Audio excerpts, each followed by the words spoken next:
Presented by Sip Sonu Music. देवं छौड़ी तोरा झारगे क्या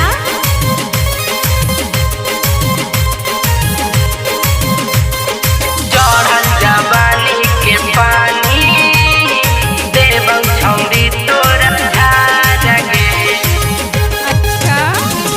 चढ़ल जवानी के पानी देवं छौड़ी तोरा झारगे क्या चढ़ल जवानी के पानी देवौ छौड़ी तोरा झार गे जिला नालंदा के ही छौड़ा लेबौ हम तोरा लगातार गे चढ़ल जवानी के पानी देवौ छौड़ी तोरा झार गे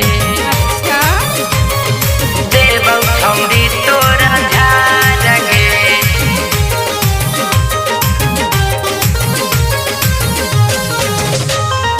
चढ़ल जवानी के पानी देवं छौड़ी तोरा झारगे आगे देखी के तोरा पागल भेलियौ उठा के उठा लिया गे क्या एक मन करौगे छौड़ी कटल गोरे गलिया गे हमारा दिलवा के समझे नहीं फिलवा छौड़ी तू एको बार गे चढ़ल जवानी के पानी देवौ छौड़ी तोरो झार गे चढ़ल जवानी के पानी चढ़ल जवानी के पानी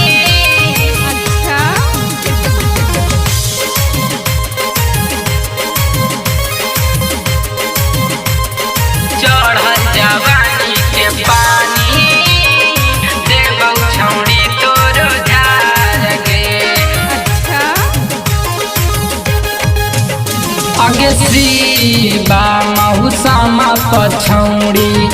देनी न ध्यान गे आगे राजेंद्र राजा बोलम के छौड़ी का रैनी तूने मान गे हमारा बतिया पर तू गे छौड़ी करे न विचार गे चढ़ली जवानी के पानी देवौ छौड़ी तोरो झार गे चढ़ल जवानी के पानी Presented by Sip Sonu Music.